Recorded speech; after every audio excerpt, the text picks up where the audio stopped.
আসসালামু আলাইকুম রহমতুল্লাহ। সম্মানীয় হাজিরিন, রমজান মাস আসলে বিশেষ একটা মসজিদগুলোর মধ্যে অসুবিধার মধ্যে দেখা দেয়, যেটা হলো ছোট্ট ছোট্ট বাচ্চাদের, ছেলেদের ভিড়ের কারণে বড়দের নামাজের মধ্যে খলল পয়দা হয়। এটা প্রায় মসজিদে, বিশেষ করে ইফতারের সময় আর তারাবিহের নামাজের সময় এটা দেখা দেয়। এ ব্যাপারে শরীয়ত কি বলে? এক শ্রেণীর মানুষ তো আছে, তাদেরকে ধমকিয়া মসজিদ থেকে বের করে দেয়। আরেক শ্রেণী আছে, তাদেরকে আসতে দেন, তারা নামাজ শিখবে, বুঝবে।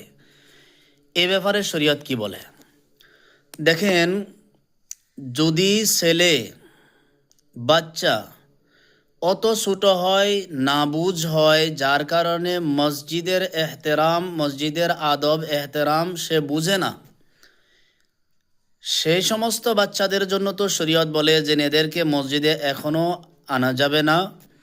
হ্যাঁ, যদি মসজিদের প্রসাব করে দিল, পায়খানা করে দিল, মসজিদের মধ্যে বেহরমতি হয়ে গেল, অভিভাবকগুলো এইগুলো ছেলে, এত ছোট নাবুজ ছেলেকে নিয়ে আসবে না মসজিদে। হাদিসের মধ্যে আছে যে জান্নিবু মাসাজিদাকুম সিবিয়ানাকুম ওয়া মাজানিনাকুম, যে তোমরা তোমাদের ছোট্ট বাচ্চাদেরকে মসজিদে আনার থেকে পরহেজ করো।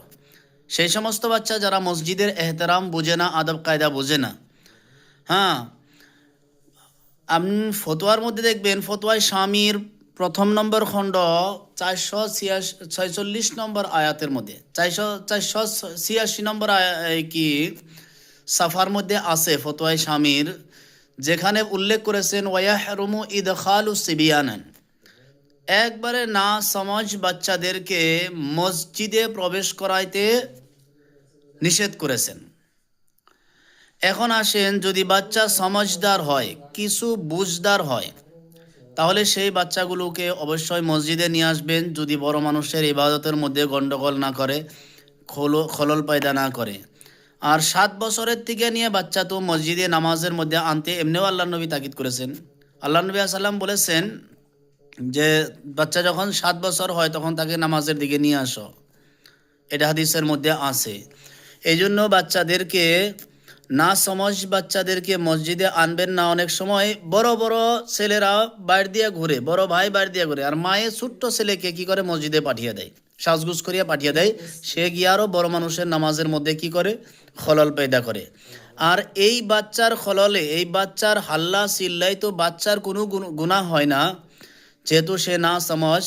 তাকে যারা ধমকি দেয় মসজিদে হাল্লা করার কারণে, কমস কম 10-15 জন বয়সস্থ মানুষ যে ধমক দেয়, তাদের গুনাহ হবে মসজিদের মধ্যে ধমক দিলে।